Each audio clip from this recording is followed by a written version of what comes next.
mulan tanam mai taman ne tôi cũng mong là hem lok sau mà taman hem cha được cái lok á hem number 270 kan bu kaya no intam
number 387. 387. Châu Siê Ngoya. Ê bắt đầu buôn men kama. Đón mỗi lần chăm sóc yêu nó cả.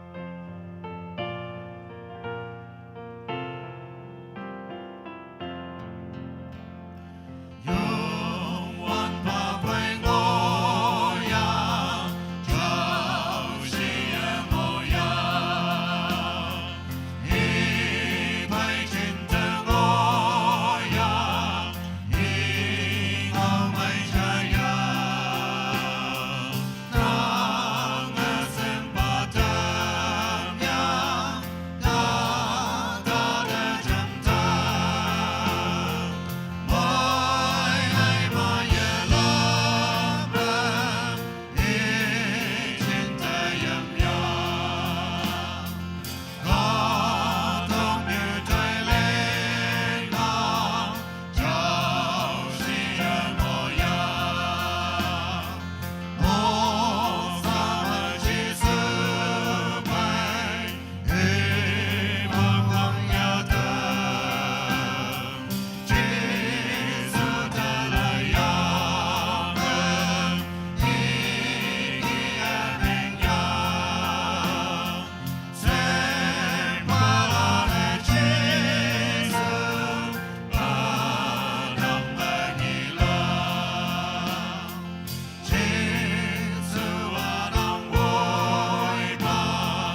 มวยลันเดินนับไหมยองไม่เฮียมวยบาลานยองไม่บวยบุจินะมองไม่ยานังวงสิมพาบูตินิบูสปีกเกอร์อันนู้เรบันยองปามวยยังKBCM member amai lan tuman moi lan hadau kibu ayan yang hipak amai kawang tuman da pha tambu chine kawang da wang na minyong bu pha ha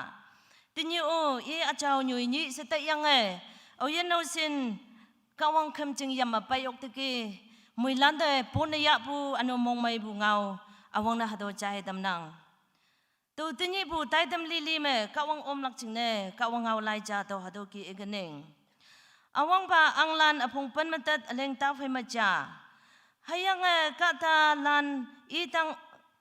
kata lan tangde ilija oe pai hayang I numane tau pa chute pu lamnyi me hang sine ngolaksi yungwan pa kawang ne myang ma I fai de woya hayang pan ne myang ma ifai de woya hayang katalane ide ngau chanui yajan hadawa kawang ngau ngonang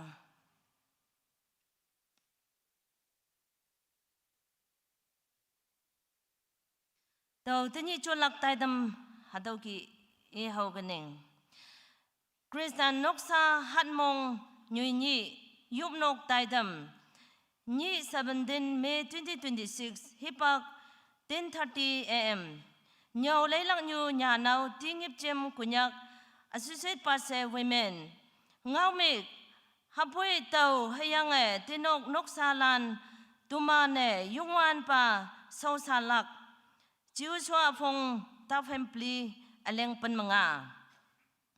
Taitam number cha chong nyu ma ngunyeng sau sanyu Taitam number ni achau lai iyang yuplak pa chay wong thơ tikon Taitam number lim to pu sai lak hai tak pulan chingne yuplak Reverend Ichmopa pase pli hemlok lak soshanyu palan in just pa chay mau pa tikon nga kawang ngau ya apay lak nyaw le lak nyu wok tuitim me yuplak akung tinyin bu Taitam hadaw ki ngonang mulane hadaw Taitam chingne yuyoy mong chang ma yupatan ke yo se hadaw ngau itam nang sa Taitam mangok bu kia Taitam number cha Taitam number ni achau lai iyang yuplak pa chay wong tho tikon sa ide hipak phanang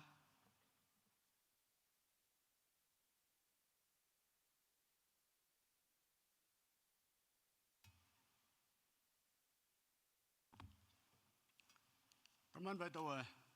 yop some kawang lai ngau cha to ha ke inang jiu chua phong ta phen pli liang pan manga pan mo sha nu mana yungwan pha sho yishan hu ma nu mana au hi ba sho sha lakai de ni mo le do yang yen ka yang numan pa yim lan sho shan bu kawang lan yichima amul lan kawang lan au yen ka ming me numan ngonang hapoi tau hayang tinok noksa lan dumane yungwan ba sosalak hawan de kadalan jane I dumane yungwan ba win tau yang alau kawang sosalaka duman me bu kawang tien do hadu kawang ngonang tau yop kuning haleluya haleluya ka hai wang shaidang me abu ba ata ba yungwan ba uba nang phabu ayel lohe namai shum nyai do yang nang de menyong bai o ba kawang KBCM nang Khristan bumenok women department na woyang nam no yang ado hatba Jisu Krista me achau ba me noksa ting yibu ling yibu yang nang me tong nyang bu yang nang pong anye yambu noksa se idisheme yang yubakam me wathai koroni me yang noksa lana se me taidam chun bu yubakam bu yong me okpung ye solene tam yenge menyong pha bu ai teni haroba taidam mo tu mane nang acha wum jong me cholak chene tamata apa yengo nang uba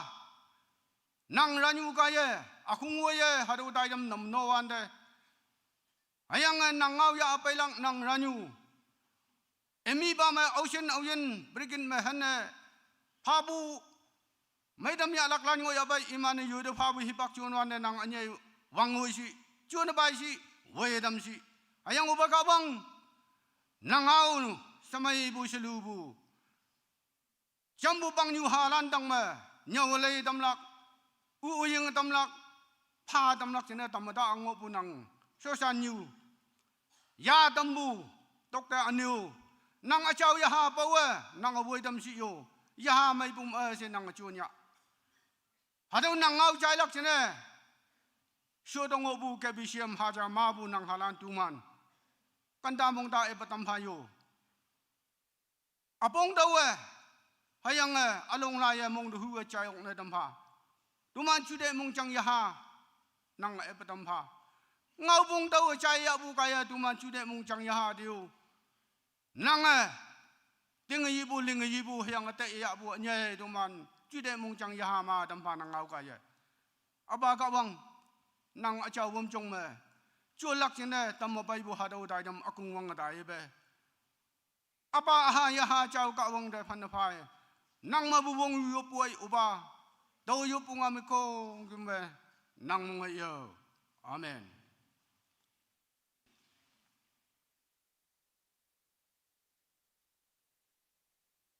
Taitam mong him phabu ke yo patambo so chan ba da mong mai ya nang ka ong mai man chi sa Taitam jing ha je lei bu ya number pli mango bu so chan yu palan hem lok lak sa iman da hipak pha tam na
Taitam mong ma pabo kia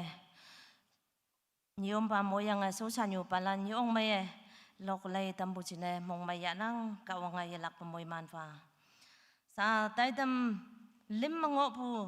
to bu sailak kay takpulan chingna yoblak sa nyom pa hipak fadam na.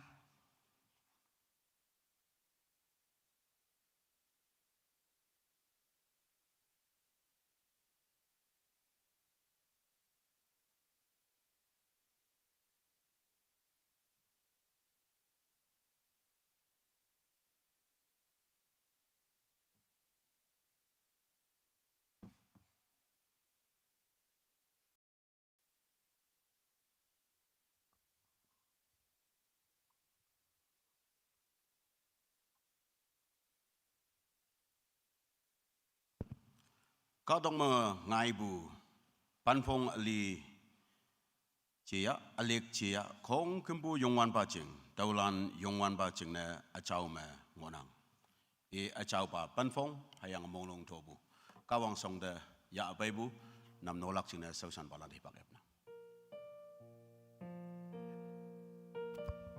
Hymn number 195. 195.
Con cái H Wang Nau BU Paspu Mr. Man Kim Wang Nau Metric Paspu the mong mai dobu bay ngonang aniu tinok noksa ching na yupum ompa sa aniu dobu ya bay ngonang takpu ma unyu tak ngonang yupum ompa sibu dobu ya bay nang i John Logium tuman Noksa jing na yopum ompase tobu pangonang anyo aiwang hongpoi iu Noksa jing na yopum ompase tobu pangonang teman jam se yopoi bak yau nang hayang teman ya abai bu tobu shengin kawang song da fanapa yop ai me ado yopu ngaumuk jam mu awang ba ye kau ma Manipur situation jeng na yopu yahunang Nagaland macuman yemai wanda Konyak ang balan mabu lianggi longai anglan hayang nyiom balan naga kadok mo libu ngoyanggi tanyi tauki Manipur chuwan yemai hayang Thadao Baptist Association of India TPAI and United Baptist Council UBC hado church leaders lan iman conference de kemwanda Kotlem Koldem and Kotzem sibu hado ching ni pama ishingbu kadalana empos nemyanga ordained minister Reverend Dr. Bamtang Selho former General Secretary of Manipur Baptist Church Council. Hadau debu aniu Nyomba Pastor Nyi omyang tuibu teman social media ma ngiyanggi. Tau kama Oyen Ocean imni sa iman lim sa yici hayang boy Manipur situation ma mabu li debu. Hadau Noksalan teman tai doha hayang jingmai hayang chumai wan ma Manipur state jingne yu teman yoblak nyi sebu ba ma teman ya bai bu tobu kawang yak te sim dama cham su pui bak ya achau ba ada ba yongwan ba kawang tanap nang songda duman painang anyai ne hado kadong nyu nanga phabu kadok hayang ada ba kadok nyu ma ngolak chingne se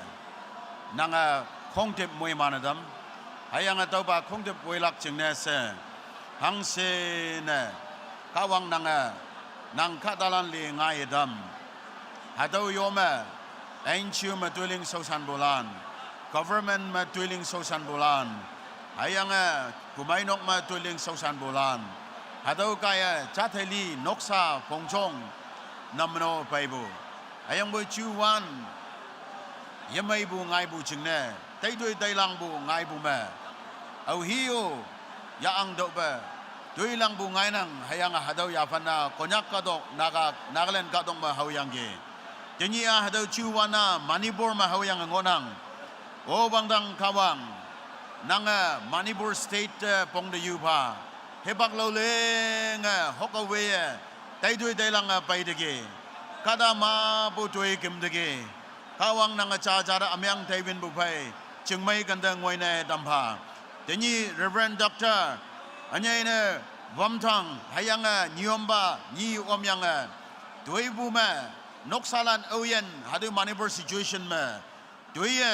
ngonang ge Noksa kadalan sabu yong bu pai ngonang kawang nang mong yong tamda hayang hadu doi lang bu doi myang ling bua Manipur state ma hadu lakne dampha edaye Nagaland pa me hayang Kukilan pa me hayang Maydai pa me hangi chuwan kaya hado wihok ngai o wangdang kawang hado wihok nanga wingna dampa lakna dampa chingmai lingna dampa hayang cha cha amyang taibin bu phai sibe chimme chingmai mongmai gandang ngoi oklak chingne anyai na tini Baptist churches leaders lan iman tuilang bunyi iman ayen phanaphabu tai daunang iman yaha kawang nanga ya ngo gelak sa tinglang nang iman pem cajang jauh nomyang dadam hayang iman I saibu hadau gaya kadok ma huha lak nan laine chingmai ling yene dam phao se chingmai yu poi Manipur state chingne tolana so pa nang mong ye amen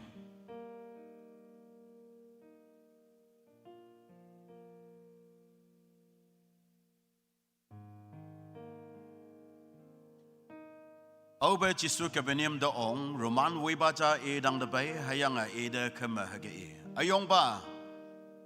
sausan ba yendem taka chamloi sanga lamangonam Jisua idi tau paiglak hayanga mailak Roman wiba chana ayong ba dinok yoksim fangda nang paidamlak tau yawang ayang boy ngau sahama ipa hayanga sausan ba mailak hangchingna tau wong paibu kadaja hayanga afangma kyangpatlan ngonang tau hadau de inang Taitam hayang Taitam hayang cabada wengai hayang wenang hayang rabada taulingdo hayang hadau lingnang tauba ngau cayang jisu yasan hayang pay wibalanda atingma tawa nomanda inang Israel lan omeu hekibu ating lakpu ayong tawa mangi jisua Roman wibada Taitam nang ating lakpu ki nang jingna lingadamlak hayang hadau hipak kaksua sausan pa mayedam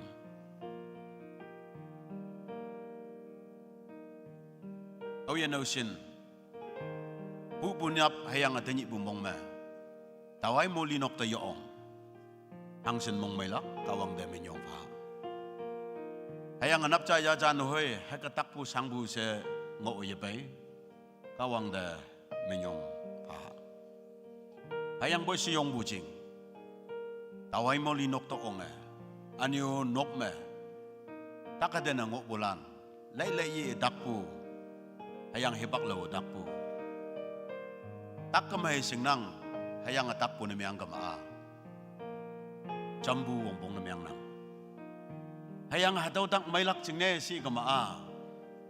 Aubeo jaman lingbu ling nangai nang hayang ating lak na ngai nang Matthew fongtat aling jamuwang laywande ngon ba ka da jisu may dambu hayang ataw ki mo nyisubwa anglan aponga aling jamuwang laywande ngon ba sibai wei baja naman semenbu mai dambu tau hema tak yo mengon tak o ine yamai bu hawi yo okpu mongsang hayang mai lang na meyang gamaa yo yetai bu jaman ling bu ling nangayang gi naman army chief aram angjing mabu Commander ja Jordan yang yanda wen yang maheng nangai bu awang ba ma yang maheng wanda hang kai tayabe ni sebu ba lem sebu ba linga wok sebu ba hayang nyit se heng bu ma ngondak chao yang ki Army Commander ja hakaling lak yapa pajelan yumalan nang hayang ataw linglak hekibu yapan yapa na ok jaman ling butuin ni chino hayang butanap hataw takpo mo bulan na tamlak na miyang bu na miyang gamaa hataw sangbu mo bu yanlak na miyang bu na miyang gamaa may himay lak na miyang gamaa si gamaa jaman ling buuling na ngay bunap siya. O sing bu manap tengoy Jordan yang daw wok sibu ba maheng bu na himyang ngono. Tanap wok sibu yapan ma payango bulan ngoya. Nyit sibu ba mamailak hayang tanap nang jingna hangsin mo iman. O yan o sin yan iba Jisu Krista mabumay dambu yaho nangi. Takaden bu mong sang mong miyang bu Hanggi hangi jengna nanga yupu yahu ating lakpu ya kai jaya yu so jingma yongpu okning ya yong lak jengna hado hibak ebna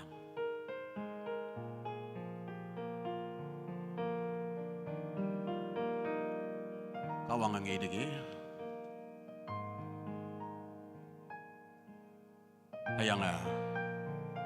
nanga ating lapu hadaw yakai yabu gaya tanap may dambu tawlak. Teman mo lancam se yongongok bulancing na takasang balancing na. Kawang chau shibu may dambu yan dambu pasi se jam siyo pui bagya. Hallelujah. Chau ba daba yongan ba kawang. Tanap nang song duman pa inang. Wang dang kawang awian ocean de. Punam mabuti ni dengoy sa sangabong boyanang. Kakadan boyanang. Kawang nang maya. Ayan maya ang atabu dyan sa minyong po fanang. Ayang sa awian ocean may imato niya ya. Kakadan mong sang mong mayang bufay. Wa moya bay nangay iman de jana ibu ayong kasih. Ada pa yung wan ba kawang nang menme anya ine hadaw me menya na pabulan nang kadalan singna se yopa tamnang yung wan ba kawang nang kaya takangobu laya pangpo apang yabang yaba hayanga inong noksa kadalan singna wangdang kawang nang may damlapa anganong fado manja manon nokiam hayang noking nawang iman singno wangdang kawang menyana baybulan nang men mayak chona yop nang zingwang bowang lia angel o wangdang kawang auyen hadama koko ngoy menyana pa bay ngonange apa aha ya achao kawang nang men nang sausan batawa yak singa yop nang Nazareth Jesus Khristan men nanga hadama menyana pa ngobu kadalan dang takasang ngokuma nang may damlang angan mong fado anu kasi yaha yak mobolana damba nanga tulumay damba hayang iman de wongbong adam hayang kawang nang de yubu ngokuma nanga iman de lam abadam do o wangdang kawang nang kadalan do mayong ngonang ngondak pay semyang bu dak pay ngono ok ngondak pay sasangbu ngono ok yindim dakbu kada pay semyang sadak ngono ok o wangdang kawang hayang boy ading lakbu jingne hayang hadaw dakpa jingne hadaw mongsang bu kada jingne ayan jinso bu kada jingne kada lane yeling bu hayang yuy yitay daw bu yuyo ading yalakpa bu Jordan yang de naman nyit mehing bu kie o wangdang kawang tenap nang kadalan nang kimjing mayong ngonang kio o wangdang kawang nang may damlak pa yak chonda hayang chau sia may damdigi se kawang nang menma declare na mayang damnang hayang nang menma yan chinbaw damnang se declare na mayang damboy hayang anu ka siya lana damdigi se declare na mayang damnang hallelujah wangdang kawang nang may nyong nang tanap hadaw kimjing de yabay gama hanggang wa sibu kawang nang kimjing de bayangge hayang nang mabumuhiman daw dige nang kadalan da nang chona kanying wang ha tuilenga tanap nang may damlak pa angan wong pa dam buching ne hayang nang chon buching ne se minyong pa yob nang tolan na soba nang mong iyo amen kawang amoy man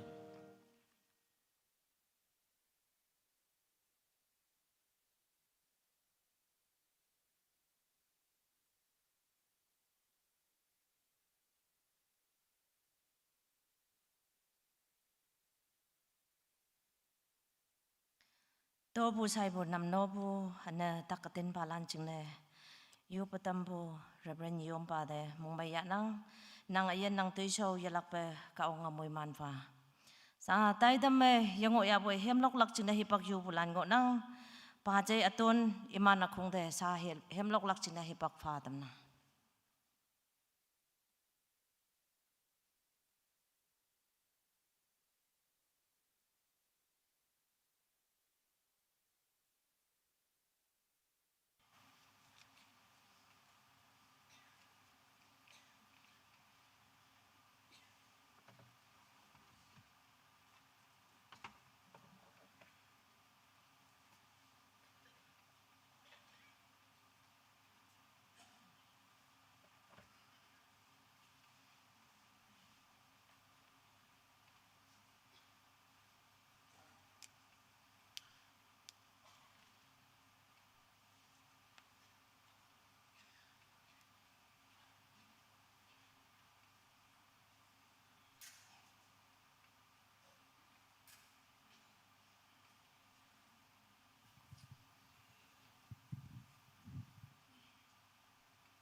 Halo, cek.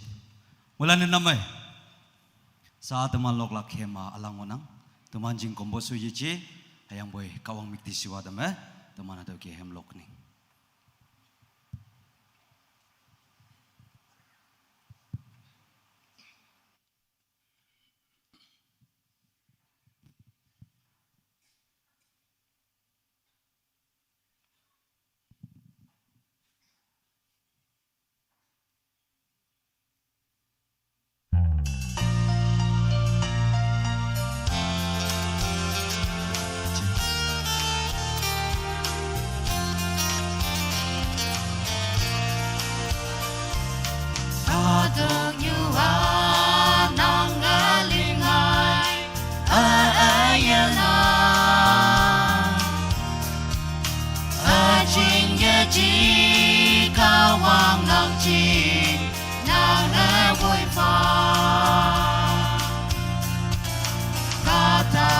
Trong mơ đêm bu Taitam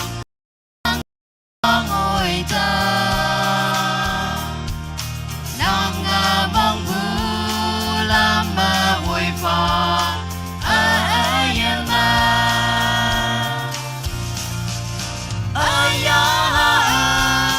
nàng yam ngoan thơ nàng thơ mong yong bu bay nè thơ cao quang nàng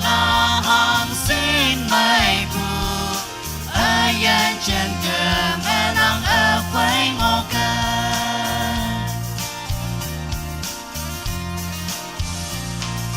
vui như ba sim như sim ba ăn đâu ya bồi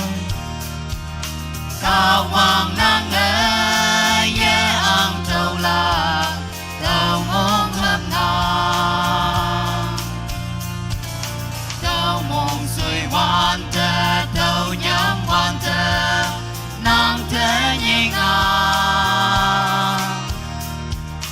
quang thang ta kê bê bê nàng thế cha nàng nàng yam hoàn tơ nàng thơ mong yong bu bay nè thơ cao quang nàng hang xin mây bu yên trên cờ mẹ nàng quay ngô cơ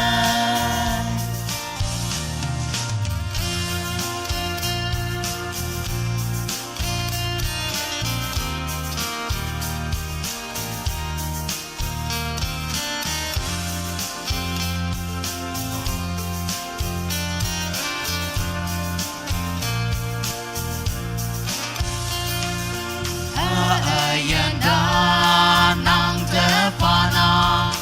nàng mẹ ngô bu chú đầy căn mong ya ha chào thơ má tâm pha ca tông như mẹ sang bông ya bơi mong mấy ya bơi cao quang năng chính na hay ngô ni yên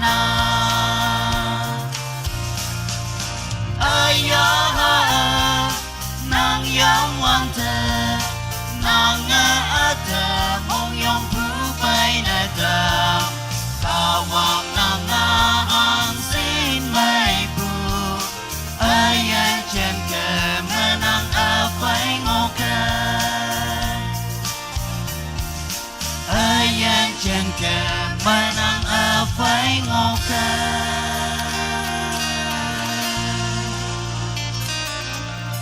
Thank you.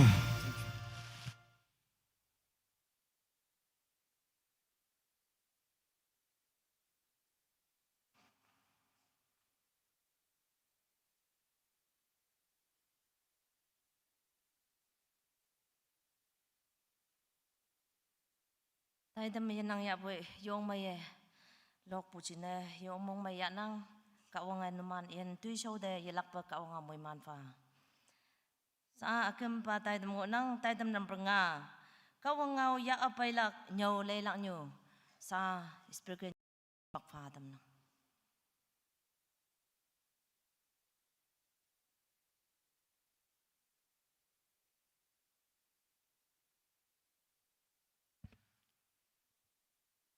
มวยลันตันนับไหมวังเชมพาบุตมันไฟตันนับบุไตตัมสอดจิงวิญญูอันโยตมันไฟริเวนนิยมปามาวุยKBCM คริสเตียนลันนมันมวยลันเตคริสตามาวังเชมพานังอันโยปนยาบุอวังเนฮัตเงาใจนตำนังตันนับตะวังเงาลักไตตัมเนไตเตลฮัตเงามึกเนฮับปุยเตอให้ยังตินกนกสาลันตุมันเนยุงวันปาสาวสันลัก Joshua chapter 24 verse 11 sa aching topic ta paulak ching na sau sanyulan tuman atama tuman synchronize play na menglak ching na hada hipak awang na yanang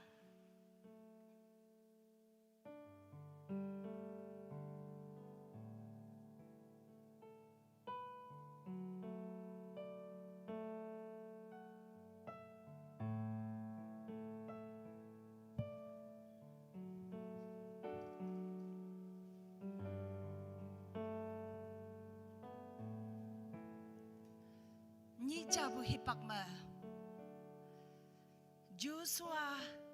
Joshua Israel Catalan Ngipchem yangke Ngipchem lungmailan Ngipchem yangke oh Israel Catalan naman chama paide hu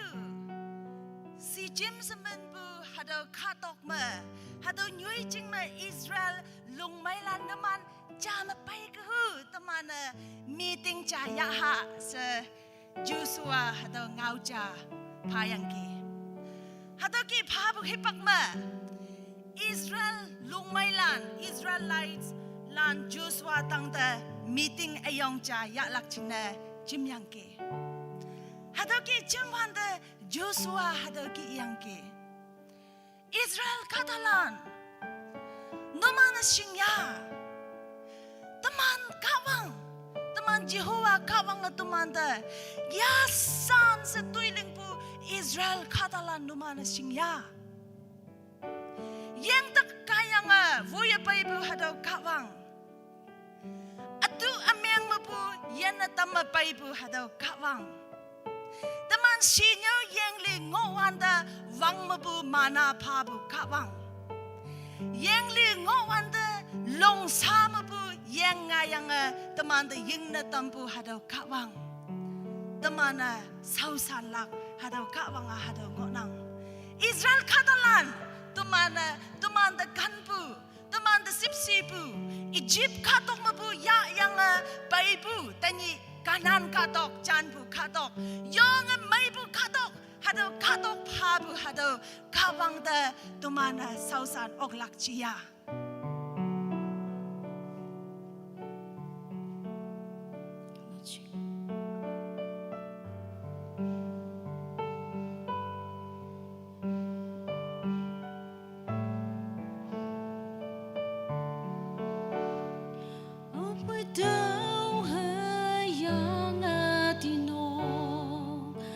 Noksa tu mane yung wan ba sau san la ia chao pa men ta pa me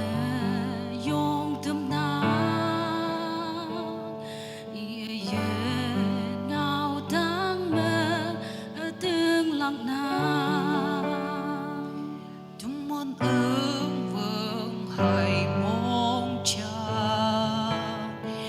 Khristan shalom na yong nang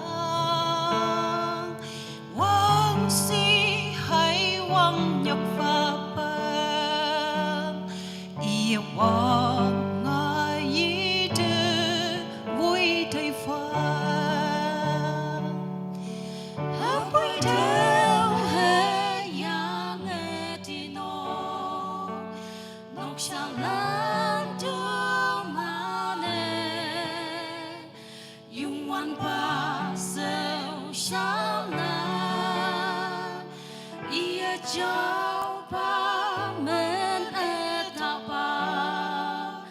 mẹ yong thầm na ye nào đang mẹ ở đường lòng nào tu man yu ang sâu xa la isip si ye Noksa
ตัว ยบกันเองฮาเลลูยาฮาเลลูยาฮาเลลูยาอัตปะตกตาอัตปะเย็นขวังตุมานังแต่ไม่ยองป่วยหังเน่นางกันปูนาง14หังฮีเพียนยอกอุปาตุมานังแต่ไม่ยองป่วยสาวตุมันเต้นจ่าปูมงมาตุมานังเจ้าเงาใจนิ่งนางยาหาเจ้ากันนางเวทไว้พาโชตงปูนางคาตาลันยาหานาซามงซาชุดเดมงจังนางปตัมพาฮงลีปูยาหาไปชดนตัมพาเนียวลักยูนางเศร้าสันอยู่เย็นยุงวันปากขวัง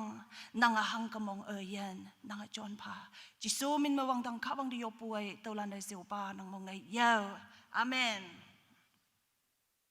ตมันไปตนับเศร้าสันปาที่ก้นปาไหลตนีปูงางมึกเตพาปูฮัตไหลยองมายอียังกีโจชัวอพงตามปลีเลียงตันมงาJoshua chapter 24 verse 15 Saan numana yungwan pa sau yesan huma numana uhi pa sau san lakai tanyi mu liduk yang yan kayanga numan pa yimlana sau san pu kawanglan yichima amorlan kawanglan yen ka magman numan ngonang hapoy tau hayanga tinok noksalan tumana yungwan pa sau salak hadawa kawanga ngonang hadaw Lai the lai wanda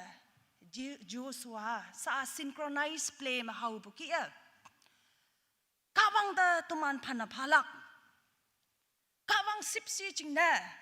kanpu hatau similam pi jingna tumana kawang da minyong palak anyo kawang tang da pailak si ibu hatau lai jana hatau menginang Joshua hatau lai ma lai wanda voi pa jana meng yang yichi hapoi noksa minma as a family man noksa minma sa ngau bu hadau cha nginang hapoi tau hayanga tinok noksalan tumana yungwan pasau sanlak yonga mongyong pu fai statement yonga mongyong pu strong statement cha tumana nginang personal statement hadawa on behalf of KBCM yiching on behalf of Konyak on behalf of Israelites sa yichi hangpoi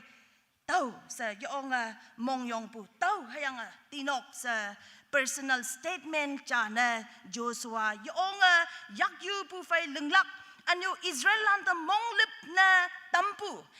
tau sa chan pu kaya tinok sa chan pu kaya Israel katalan da kawang fai shilu sa chiang chaplak hado conviction pa bu hado statement cha sa tuman hado lai manginang Joshua saji 110 years nguyetai sapa lilak hipak nguyetai vutai sa vuai pe farewell speech na ngaw tau bulai cha sa tumana nginang Israel lang chanpu kato การนั้นก็ตอกงุยหลักจริงนะ40 years ฮัตreason มางอนังเตาฮัต reason ดีเอลักซาจิอิมันซาจิการนั้นจันปุกะตอกงุยไตซาจิจูซัวจิง leadership มงุยยังกีอันยูซาจิจูซัวอียาลีลักฮิปักวูไตฮัตฮิปักมาอิสราเอลข้าตาลันเดวิหกมาสิมินลัมเพมาวังงุยอกสังนาตัมปูฮัตข้าวังปียมาเยอเซอียฮัตกียงาวตปูไลจ่าเซตมานังงินังจูซัวฮัตมาเงาปูมายาพันยังอ่ะอวังปาเงาหมึกเน a decision must be made ยองไม่ปูเงาพันเต้าเสอีปูจางงี้นังแต่มาเนี่ย decision ยากลักเอาฮีปาเศร้าสลักตนิมุลีดาวจูซัวอิสราเอล leaders ลันเตเงาปูฮัตจางงี้นังฮัตว่าอิสราเอลข้าตาลันเตจุดไอตะโปตัมปูมีเงามา provoke นะเมงปูเชนังไอซาจิตาวเตชินะอิสราเอลลันนุมันตะกะวังฮัตกีกันปูฮัตกีไม่ปูฮัตกีอกนะตัมปูเสยาสันกะวังงุยตัมปูฮัตอียังไพมาซาจิตาวอิมันตะตกปูจากีเลปจามา provoke นะเมงปูอิสราเอลกะตาลันนุมันตะฮัชชินะปาวติกปูกะวังตะยอบลักฮยาอลาวปาบาลกะวังฮัตปีจอง idols ตะยอบลักเสนุมันยิงตะนี่มุนุมัน decision ยะเสฮัตมาจูซัวอิสราเอลลันชุดไอเตอ provoke นะเมงปูฮัตจางงี้นัง choose นะเมงลักจิงนะ choice พายังเกเอาฮีปาอายันข้าวังอียิปต์ข้าตกมาปูวัวยกานันตึงวัวยยะไปปูปาข้าวังเศร้าสันลักฮยาฮัตอลาวปา foreign gods ฮัตอลาวเดเมงปูลันโยปคุมปูฮัตปีจงนกสาลันยะเจมาอลาวปาฮัต idols ลันฮัตข้าวังตะยบลักฮัตนุมันยิงเสียงจูซัว choice สิ่งจังสิ่งมีงานมาฮังเกอิลักเกนะใส่ซาบกี่หอบสิบกี่ฮัตกี่ choice พาบูชาสตมันงี้นังฮัตมาอิสราเอลลันด์ option งอยังเกโจซัวฮัตกี่อิบุซาอิบุกี่pagans ฮัตงอยังเกอันยูอิสราเอลลันด์มันไปเปกานันกาตกมันยุยเต้าปูฮัตกาตาลานะamorกาตาลันสินะ amorite สินะฮัตamorite ฮัต amor สนิกปูฮัตกาตาลานะยบยังเต้าปูฮัตนกซาดคุมปูฮัตกะวังฮายาบาลกะวังฮายาอิสราเอลกะวังเอาฮีบาดยบลักเซอินังฮัตมากะวังจูซัวฮังเนอีบุชีสิบุนเมงกมากะวังจูปาร์จูสเนอัตยบพาเซ force worshipฮัตdemand เนี่ยยังกะวังอัตยบพาเซฮัตกี่ยี่ฮังไปตมันมองพายังกะวังตะเจียงจับปูไฟกะวังตะคอมมิตนะเมงปูไฟพันนภาปูไฟตมันเนี่ยเอียนกะวังเศร้าสันลักเจียงฮัตอินังเศร้าสันปูชิอีวันเดตมันเนี่ยยองจูเปอร์จูสเนี่ยเมงปูไปยี่จีให้ยังปุยกะวังตมันตะกันปูไตเต้ายังกะวังตินกตะสิบปูไตเต้ายังโอ้เต้าให้ยังตินกนกซาโจซัวจันปูกี้เต้าให้ยังตินกนกซากะวังตนี่ตงวยจะ14ไปบุกะวังป่าเศร้าสันลักยังโอ้ซะฮัตกี้ไตลักยองชุนัง there are many reasons ตมันนกซามตมันยาหาหังในยุจงปูตมันจึง spiritual life หังใน divide นะตัวกี้ยุยตัมปู reason มางอนังมางอปูโยมาอัตม reason ตัวฮัตอินังตมันนกซามยาหาจาน20 ยิสาอกปูหังนะ number 1อปาลานจกมกกะงอปูจิงนะอปาลานปาซางอปูจิงนะอปาลาน addiction มางอปูจิงนะอปาลานยบนกตะยไปยบคำหาเสยังเอาปูกายอันยูลานเลปูจามะอันยูลานยูให้ใส่ยาวงอปูกายยะจิมาอลาวปา black business มา involve นะเมงปูกายยะจิกมาอันยูอปานีมวยนีอลาวปาสกอไพอลาวปานาตานไพยุยสกอยูยุยนาตานปาอังเตยังไม่ยมาปู extra marital affairs งอปูกายยะจิมาหายิมลันยูปาวินยะใจปูอันยูกะวังวินยะใจปาปาสางไงปาเตนาหาลันจิงนะยะจิมาคาตกยูเตจามลุยจัง วันเดยจีกมาตมันนกสามยำยาอันยูอินีอีกเอาปามายไม่ปูยจีกมาหายมลันซิบลิงส์ปามตมันจึงไม่มองไม่ยันังปูฮัตโตกิปู reason มางวันเดตมันนกสายาหาจานยิสิบยสาออกปูฮัตโตจางนังเอาเปตมันฮัตโตกิยุยนกสามตมันยาหายุยนงฮัตโตกิงก็มาตมันเอาเปียวจูสวาอีปุกีเต่าเฮียงตินกนกสาลานข้าวังเสาสาลักยุงวันป่าเสาสาลักชะจานปุยออกลัก number นี่มยาหามาวุยป่าอันยูวุยยูเนเมียงปูยุย personal มาวังนัง spiritual leaders ยาหามาวุยป่านะเมียงลักจริงนะอัมพูมาปุย start นะอัมพูมาปุยอคุงวังลักเสียงibu na meng kama nang hayang ataw nok sama anyu cha nang apa cha tang nang hayem lan taw taman ma akong bang nang ato ma Joshua ngau bu da lai wan da hapoi te nok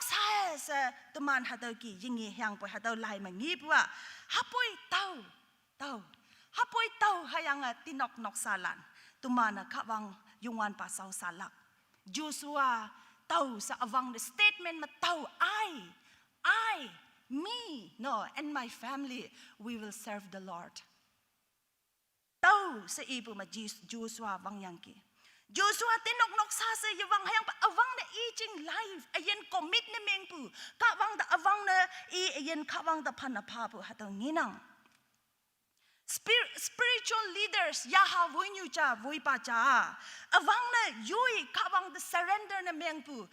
awang na kawang da panapabu akong wang nang sa kawang ngau ma hadagi inang.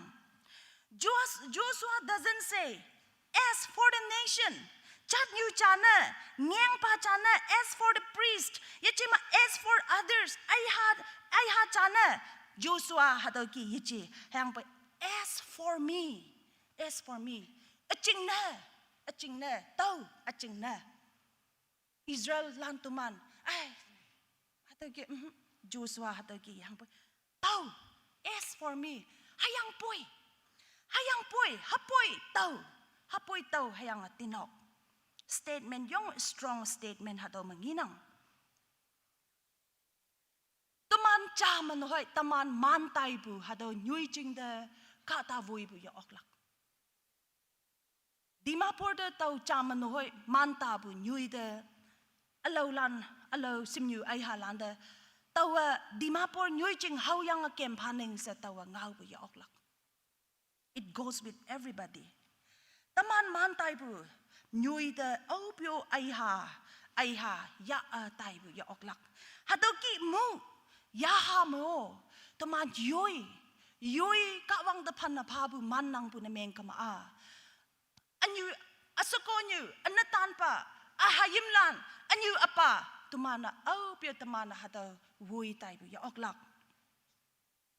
tau khai nok sama as a parents as a leaders tanya na halan ma ya nang lung mai lan anyu apa lan siong sango nang tani bu hataw Khristan Noksa Hatmong Christian home week hadawa tuman jing na bu Taman Noksa cha na pa ye yo pa khamya sa taman the freedom pabu hadaw hipak cha ngo nang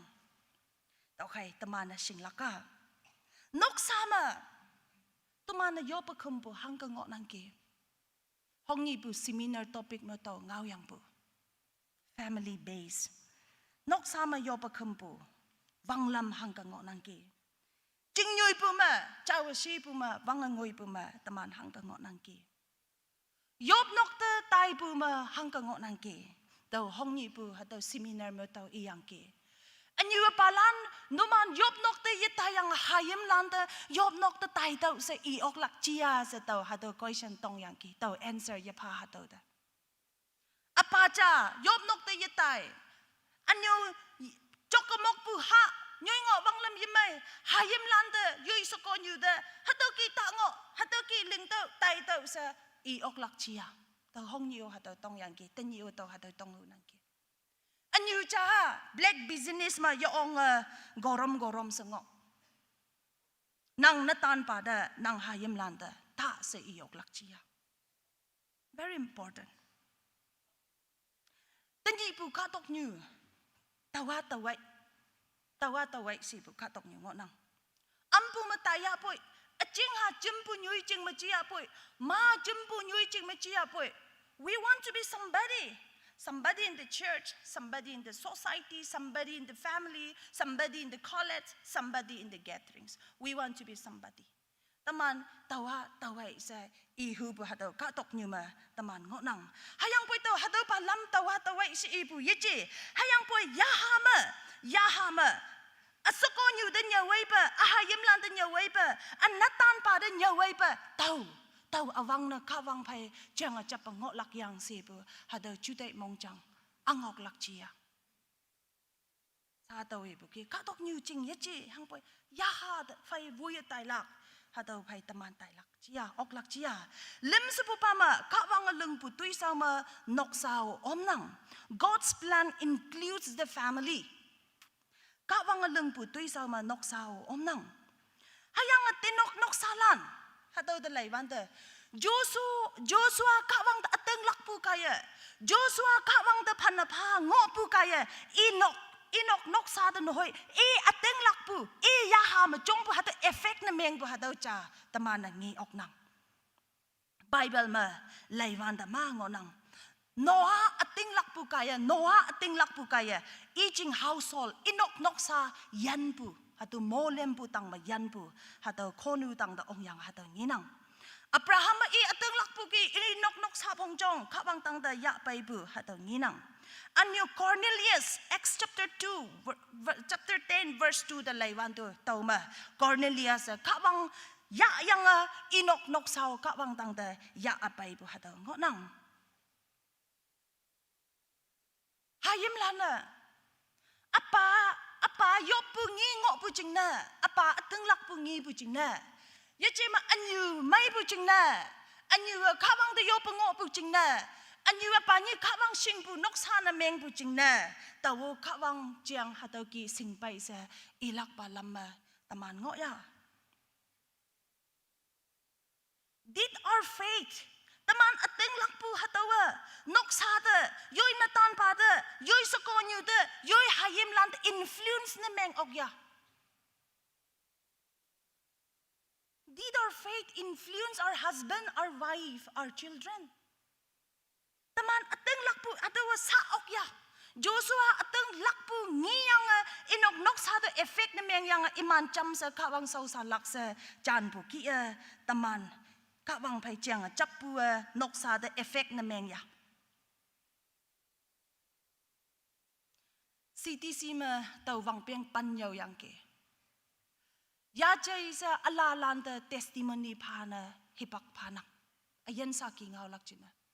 nahalan stage de ong yang ayan sa ki phayang phawan de tani to noman si so ma yong pu hadawa anyu yopu kaya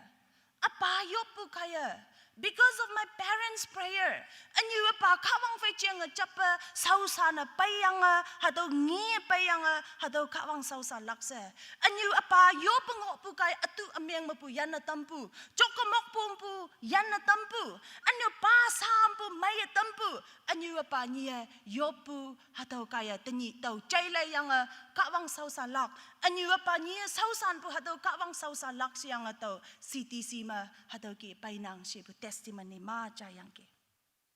Anyu apa lan hado ki ngok pu hangshin may bu. Yoy hayem lan ching na yopa kawang haki may nang chayo. Kawang hakakan nang chayo senyawa tampu hangshin. May bu. A godly home kawang sing pu noksa perfect lan sa zip sa may laksi pu yichi hayang pui kawang ngau ipu ma yopu ma ching may kan pu amyang vun pu yopu kampu wanga ngoya ngopu hado noksa the God centered noksa sinang perfect family ngolak kawang sing pu noksa lan sa yasanya li wanga ngoy pu sa hado pa lam ma ibu yichi hang pa kawang sing pu noksa kawang ngau ma cha lon pu kawang de yopu ma vong nang pu anyo ching may pai pu kan pu ngok pu cha cha da amyang vun ok pu hado noksa kawang sing pu noksa ma ngok nang si ina Khristan noksa lan tuman number police bu pa ma serving the Lord requires commitment tu ma na yung wan pa sau san lak ching na chan pu vong pong na meng nang ka wang sau san lak se bu na meng ma lo yang a tok phai da ngo pu ha dau yi chi hang pai ta ma na chan lak Joshua tau hayang tinok noksa we will serve the Lord tu ma na yung wan pa sau san lak sa ha dau statement ha dau chan pu promise ha dau pa yang ki ha dau promise te lai wan da mong kha ngau ha dau emotional ngau cha na yi chi ha poi ka wang fai chiang a chapu ha dau cha na Joshua pa nang ha dau ma sau san lak se ibu da lepua ka wang da khum lak noksa cham ma chim yang a ka wang vin chai lak ka wang da wang sim ho pu hai yi no pu ngo lak chao shi ngo lak yo pa khum pu ma wong nang lak ha dau da inang anyo ma ngo nang Khristan noksa ma ta ma na hangi leng lak ma ngo nang tau ha dau yong a ya khoi Joshua declaration da lai wan da ha dau time pass ching na mi sa mi si ha dau chan bu yi chi hang poi intentional sing chang sing a permanent ha dau statement pa bu ha dau ngi nang tau hayang tinok noksa tu ma na yong wan pa sau san lak ka wang da khum pu ka wang sau san pu yong wan pa sau san pu Sunday activity hat nyoi ma leng pu ha dau da hai i pu ye chi yong wan pa sau san pu si but it is a lifestyle every day ni chai se taman lau he pu ha dau ngo pu hipak ma lau he pu ma pu na meng ka ma halan hayang pa lau ngo pu hipak ma lifestyle yong wan pa sau san lak pa lam ma ngo pu chiang inang hat nyui ma hai san lak chiang ye chi ma mission Taitam ma hai ye chi ma alo pa Taitam ma hai yung wan pa sau san lak chiang e pu ngo nang ye chi hayang pa every day our lifestyle taman nyui pu ma ngo pu ma lan sa minute second live fear taman yung wan pa sau san lak shi pa hataw ki san lak chiang inang yo pa kham pu ma tani Khristan Hatmong taman hang ka len nai KBB Soko Ministry kaya anyo tau the vek yang KBCM Soko Soching kaya yo pakumpu hado ngaumak naman no yang hado ki pa tam yang ki may yop yang ngok lak ya chai sa tomana anyo tau hado ki ating lak nang Khristan noksa chama yung wan pa sau san lak sa chan pu noksa chama hangi leng lak si pu na meng kama hipak fima daily prayers hipak fima yop lak inang Bible ilak hataw chang inang yop nok tatay lak hataw inang ngaw ting tuy ting matuy leng lak hataw de inang katalan de sipse ya yang pu hataw inang ano tokatin pu makawang de pan na pa ngo pu hataw lan de yungwan pa sausan pu katalan se iok lak si inang yuya lipu chama 1 to 10 hatu pama tanyi tungoi sa nang hangi pa lamma yungwan pa sausa na painang ki nang hayang tinok si kama tamana hatu 1 to 10 pama marks ahi pa maphalak taman hatu ki taya noksa cha kawang sausan pu noksa cha yaha ma yong vong taunang si inang a family that serve God together develops spiritual strength anyo inang noksa cha chamayop ngopu hado noksa chamango nang sinang a family prays together stay together number nga talai wanda kawang chingna yong lak na mong yong pu vong pong na meng nang sinang kawang sausa lak sa chanay ba taman to vong pong na meng pu we need courage taman de vong mong yong pu hado yong vong pong na meng nang sinang Joshua Israel katalan ngau ye chai yong Mosa hado ngau keng pan 10 commandments pa pu Israel lan ngau win ye chai wan de mong si yang meng win ba hado ibu cha Israel lana taman kawang ko nang pu ayen kawang taman de sipse pu kawang ngo nang pu si ido hado Israel katalana lands idols worship the yong among pa hado pichong da khumma alaw pa de yong hado ki foreign gods sinang bal kawang landa khum yang yong Israel katalan win ye chai pa hado ki panga pa pu hado situation ma Joshua chan pu cha taman nginang Ising pu Israel katalan yom hatoki sao pichong de kumpu wen ye chai pu hatolan mango kelak se Joshua sing yang ke hayang poi iye iyang ke tau hayang tinok noksa yungwan pa sau san lak hatau de laiwan de Joshua mong yong pu cha teman ngi okna Monday hat jama wangyanga maya de ngoi se teman Christian home week hunger spend mengai hunger lin na tayo maya yop yai noksa katalan teman de pabu ngau mak tang ma anyo pau yang teman yop yai hado hat pa jama 1 week lin deke Are we strong in our faith in God kawang ta ateng lak pu ma teman mong chong ang ho ya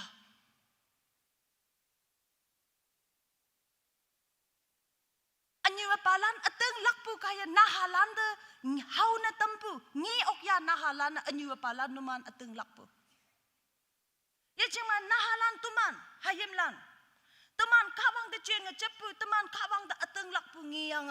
anyu palan oh kawang sing pu hayim yang oh sa hatau ki ibu ma teman ngok ya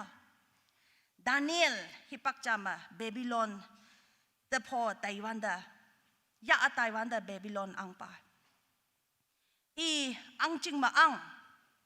I pai pu simpalan imanda hayang ma ang pa hada mes ma pa yang ki. Items ma ngo yang ki ang pa mes hada hayang table la teman ta inyo ha. Yong shining mining hon pai ling pu hada ki pu ang pa palace hada ang pa nokma imanda hayang namano pu hada pa. Cha ngo yang ki hayang poi Daniel au pio hato yaha Daniel iyang ki tawa ayin kawang da ateng lakpo khatai tawa hado pichong to khumyang ya yipu hato haying tawa man ha cha se Daniel anyo I simpalan yong mong yong po fai iman chan ba hata nginang akamna Kawang muiman noksama akung wangnang. The blessing of a God centered at home. Kawang muiman noksama akung wangnang sinang. Aupa taman noksa. Taman aupa kawang sausa lakay. What happens when our household taman noksalan aupa yungwan pa sausa lakay. Hangingay po. Number 1. Jing may sangay sa tainang. Noksama peace hado yaong mayangay nang. Number 2, konchong chong nang. Taman ngo pu chutay konchong chong na tamnang. Lim sa pu pama, jing chapu may nang relationship. Soko na tan pama, hayim lan pama, jay now pama. Inyu ipa hayim payim nahalan pama teman relationship pa yoong maya tainang sina. Anyo akamna yahama jam sa noksa chong nang sina. Hatawa aupa noksa jam yungwan pa sausa lakching ne yong lakay hataw impact hataw kau hataw ngay nang sina.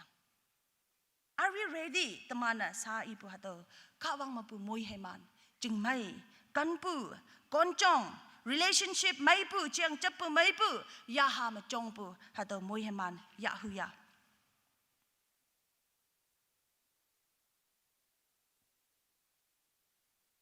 nahalan kawang singpu noksa ma chong na tampu kaya au pa iman chong yong lawa tai lakai imana ka tok nyu wi hok pai hok pu oknang sena Nahalan hangi pa lam chong lakay anyu palan teman yak mong ma ngok nang hayim lan apa chokamok ngok puda ka banga hatoki may nang cha se hawa tamha anyu lan nang natan pa sa ngok pu oh ka banga hatoki ngok nang puda ka banga kan nang pu ka bang te yop ha se hawa tamha New palan hayimlan tamanda. Oh, noksa chama hatoki yo pakampu may nang cha. Noksa chama kawang hatoki changa chapu may nang pu sa hayimlan tamanda hawa tampa. Tanyi tengoy sa Joshua ngawa tamanda nyaw puha.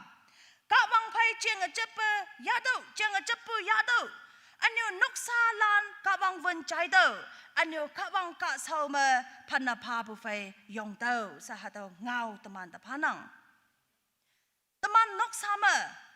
KBCM Noksa lan teman, are we ready to serve the Lord together as a family?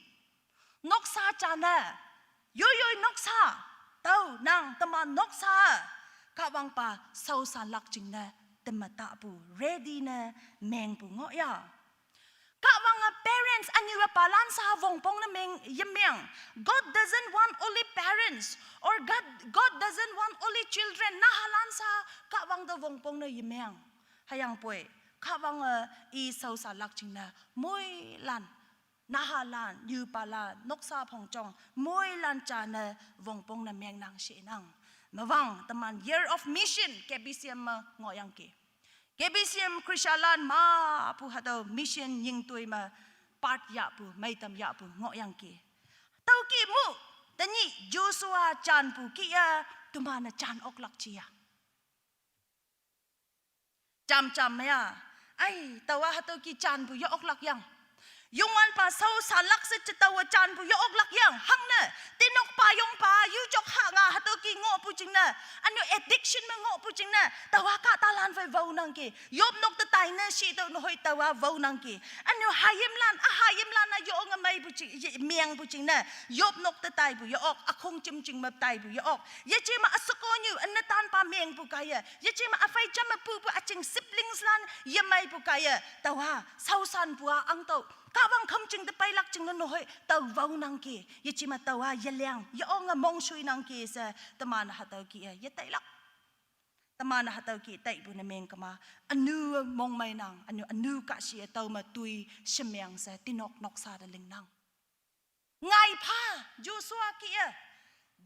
ki ya ngai pha tamana tau hayang tinok noksa yungwan pa sau san lakai lau he hang shin ang lakai tinok noksa da yishing hang pe hado lau he ngowan ta tau he ang tinok noksa tumana khawang sau sa lakai sa tumana jan ha mong yong pu fai Joshua declare na meng pu ki a tanyi chimpu Khristan mai lan Khristan hongvik si pu ha yo nga mai bu hat pa cha ngo nang taman chin ne ya chei taman family prayers ya nang yob nang hayang pui siang hado Khristan home week sa hado NBCC kaya pangjim kaya hado lengetam puwa noksa katalan noksa ma wang mana kawang pai hepak ya yo pekhma hado ki menya kai siang hat pa cha pha ba hado Khristan home week ngo nang yo nga mai bu doctor mai bu hat pa cha ngo nang tau khai ma Joshua ta chan pu kia mong yong pu fai tau hayang tinok nok salan tumane yungwan pa sau san lak se I pu kia KBCM Khristan lan tumana tanyi chimpulan tumana chan ok lak chia tau amawang yang tau hayang tinok noksa tumana yungwan pa sau san lak se iyok lak pa lam ka wang tumanda yaha ma chute ma iye mai ma vong pha tam pha sa halan da ngoi nyawa tam nang moi lan da ka wang moi man pha amen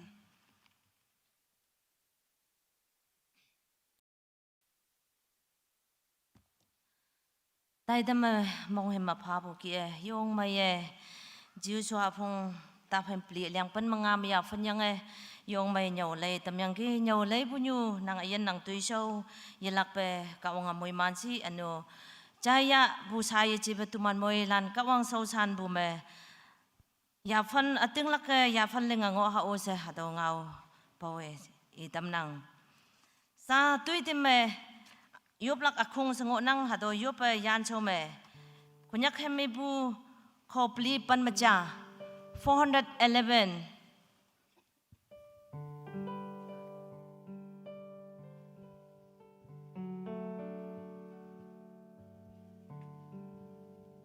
Ipato po na mayang mamulan jam sa iyong Noksa.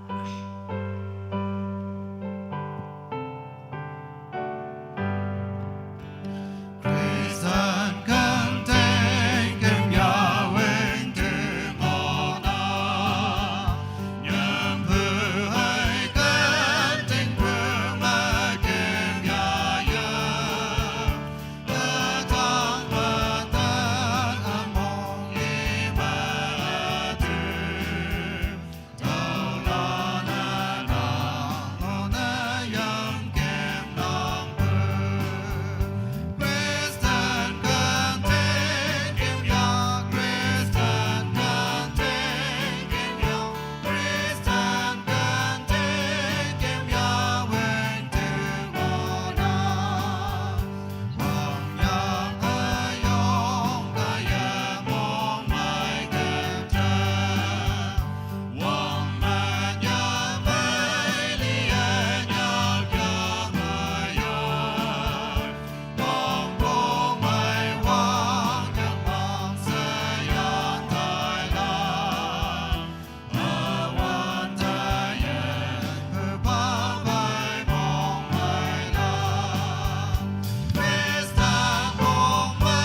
Taitam nam provok mango puki tui tim yop lak akong sango nang tuman cham se yop patoi solak hibak fime tuman yui kan mo yop pango nang ano akong sipjing kan fi mo yop nang katong yu chui wan ching ne ilak patin yo tuman hado ki yopa katong yu chui wan ching no ching mai ngai tam pha sa tuman hado ki yopa ano tuman timango pu Taitam Khristan homek Taitam hacha yama yope wang bu tinyi dengoye ka wang lam moi bu ching na ka wang tam menyong bu fa ano ngai wango hado ki bu Taitam ka wang tam menyong fa hado Taitam chone ano yopa khambu hipak manya KBCM Khristan lande yan mai tuloy mai mi yalak panang apaw tam fao se tinyi bu Taitam chape macha se ka wang lam moi so len tam bu ching na menyong bu fa tuman moi lan cham se yopa Hallelujah, hallelujah pa nang moy man tambo bak may sila.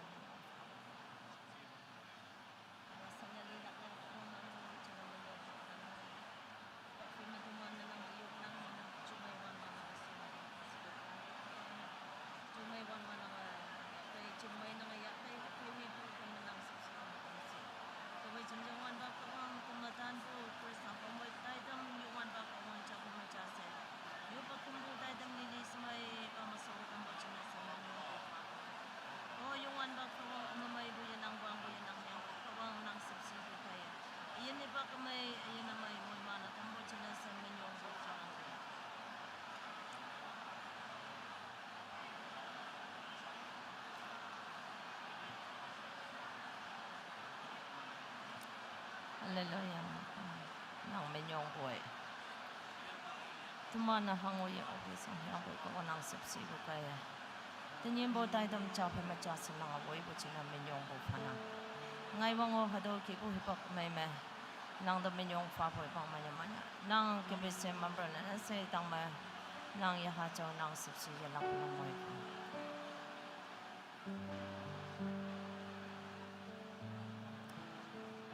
Hallelujah pa nang menyong boy Taitam chape macha se nang lamoy bo china menyong bo phanang ge Tanyi hang sinanyaw lay tamyang ke moy lana mohimana myang tamfa hayang Taitam samay ba maso tamo china menyong pa yui kanda yanang nang ni sinang ajaw khimjing yamay nang da menyong fa bo hipang manya